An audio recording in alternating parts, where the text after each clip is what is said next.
Hey guys, it's Victoria, and this is Car Vlog. Excuse me. Anyway, today, I want to talk about how you feel depressed and then you could feel elated. Like, how does that happen? Why? And how could you get through that low time? Because everything's going to be high and low. There's never going to be anything constant, steady. So how do you get to that point of being so in a deep, like, low? Like peaks and valleys, right? How do you get to change that? Like, what are the tools that you have to use to get out of it? Because you'd have to get out of it. You want to put yourself in a good state of mind, but allow yourself to be sad. Allow yourself to feel, things sink in.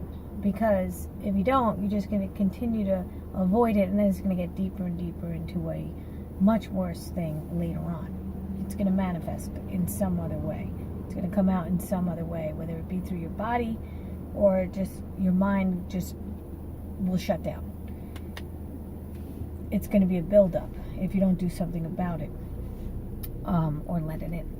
So yesterday I was feeling really down. I've been getting acupuncture and it's been helping. And before acupuncture, this woman talks to you for about a good hour, 45 minutes, about things that you need to resolve. So it's kind of like a therapy session / medical session, So both things are working in tandem because your mind, it really does direct your body.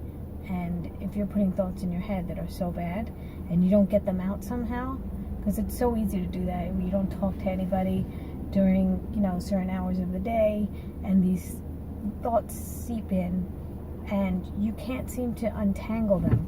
You don't even think they're bad until you start talking about them and you're like, oh, wow, what was I telling myself? Tell yourself stuff. Because it's easy to tell yourself stuff, because who else are you talking to? Your mind is always going. And that's why people meditate. And that's why people shut it down. Because if it continues and continues and it continues, then you start to really believe it. And why should you believe what you're telling yourself? What are you telling yourself? They're just thoughts. Is it real? Is the mountain still going to be the mountain, whether you're thinking it or not? Of course it is. It's always going to be there. Unless there's other circumstances that take it away. But that tree that I'm looking at, that mountain that I'm looking at, it's going to be there, and it has been there no matter what I think. No matter what I want to think about it. If I want to say it's a different color, it doesn't matter what I say. What I tell myself, if I want to get creative with my thoughts, it doesn't matter. So in other words, things do exist with or without your thoughts. But your world is going to change when you think of things your way. Why should you think of things your way? Well, it helps protect you. But should you do that all the time? And this is where it becomes habitual. This is where it becomes an addiction.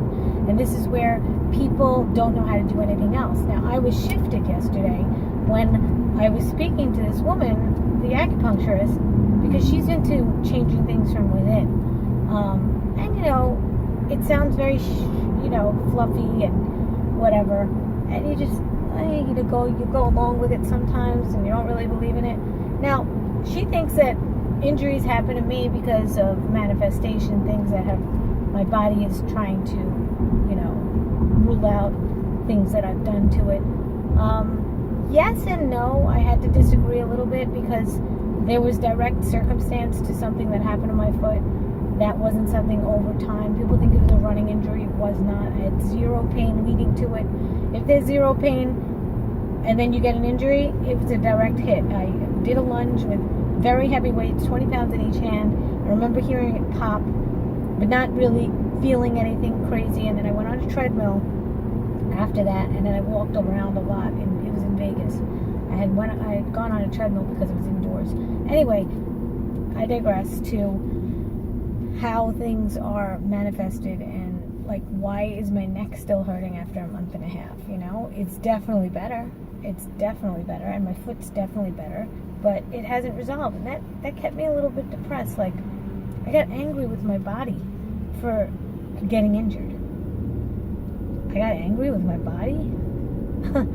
It's like, yeah, I was angry with my body for not keeping up. Am I always going to keep up? Of course not. I'm going to age. Things are going to happen. But I have to accept that. And that's the hard part.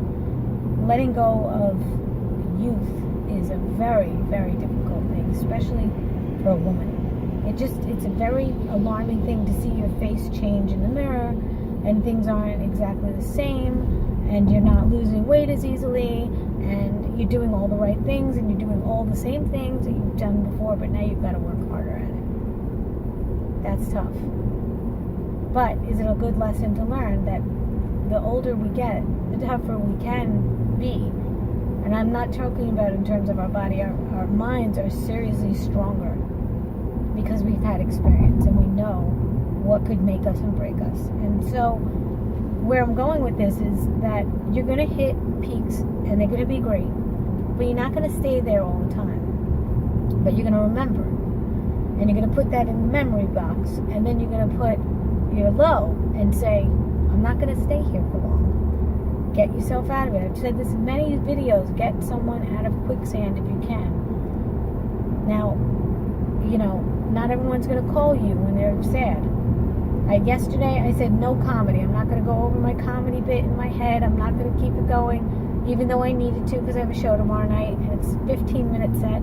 It's the longest set I've done. And I just gave myself a 0 day of I actually did think of a few things to moderate a joke or whatever, but I didn't go over my whole set like I would in my head. And I didn't even do it outside of my head, which would have been very good practice. But I took the day off and I said, nope, I'm just going to do what I have to do in terms of making myself just rest. And I think after acupuncture, I seriously get super tired. There's something about that. I get a little bit of an energy boost and then I get tired. I've also been intermittent fasting again, and I'm really liking it a lot. I'm not feeling hungry after 3 or 5 o'clock at night. 3 o'clock in the afternoon to 5 o'clock. I don't feel hungry after that because I have a really big lunch.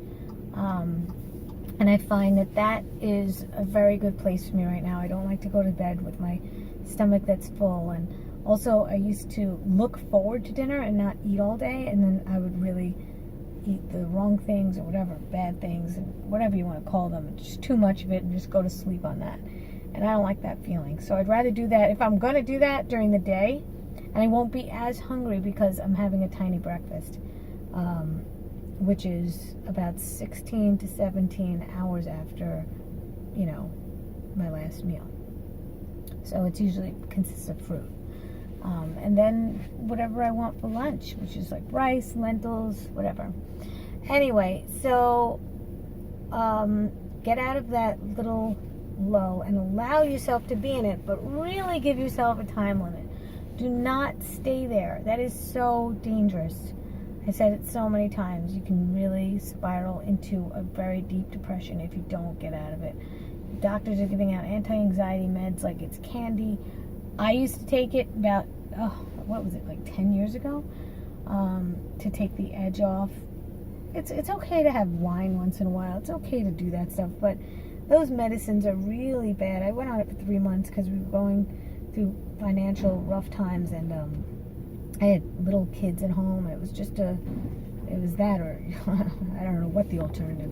But anyway, yeah, so it helped me, but I got off of it as soon as I started eating healthier and started feeling better. And get yourself into a good state. Seriously, get yourself into that good state after you have allowed yourself to be depressed, or whatever the word you want to use is. And that's when you start to really get momentum. It's momentum that's very important to have. Once you do one thing, you do another thing. This morning, the first thing I did was work out. I didn't give myself any excuses. I just did it. And 2 minutes into the workout, you're like, yeah, that was a good idea. It's never a bad idea. You're never going to feel badly that you worked out, especially early in the morning in a fasted state. What is it, like 15 hours of fasting, and then I don't even look at it as fasting. I mean, I was sleeping for most of it. So anyway, ironically, when I stopped eating at 3 o'clock, in the afternoon, the next morning I will wake up at 3 o'clock in the morning, just whatever. And then it's just the craziest thing. So I am parking my car and I am going to sign off because this was a really long video and I hope you enjoyed it. Take care, everyone.